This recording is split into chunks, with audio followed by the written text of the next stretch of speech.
Et c'est en se fondant sur ces résultats que la communauté internationale déclare la guerre à la Côte d'Ivoire. Cela n'est pas acceptable et cela ne sera pas accepté. Laurent Gbagbo persiste et signe mardi soir à la télévision ivoirienne. Non seulement il ne remettra pas le pouvoir à Alassane Ouattara, reconnu vainqueur de l'élection présidentielle par la communauté internationale, mais il demande à nouveau le départ de la force de maintien de l'ONU.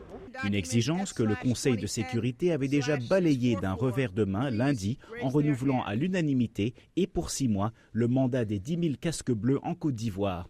À l'heure actuelle, ceux-ci protègent entre autres l'hôtel du Golfe à Abidjan, quartier général d'Alassane Ouattara et de son gouvernement. Aux États-Unis, on annonce le gel d'avoirs ainsi que l'interdiction de séjour pour les officiels ivoiriens pro-Gbagbo, mais comme William Fitzgerald du département d'État, on reste prudent sur la route à suivre si ces mêmes sanctions n'ont pas l'effet escompté.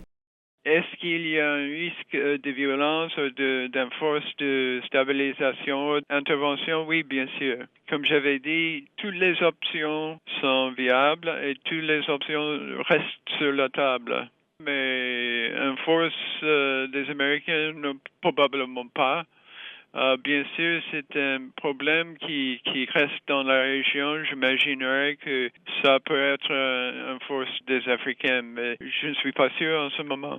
Malgré son ton ferme, Gbagbo affirme vouloir le dialogue, même si Ouattara refuse tout pour parler tant que le président sortant restera à son poste. Pendant ce temps, les jeunes patriotes partisans de Gbagbo tiennent déjà des propos beaucoup plus belliqueux. Ce combat-là, mes amis et moi, nous voudrions bien vivre pour voir ce combat-là aboutir. Mais sachez aussi que nous sommes prêts à mourir pour ce combat. Je voudrais que cela soit clair dans l'esprit de tous. De leur côté, les partisans de Ouattara accusent les forces pro-Gbagbo de violentes attaques à leur endroit et rien n'indique encore que la situation va se débloquer.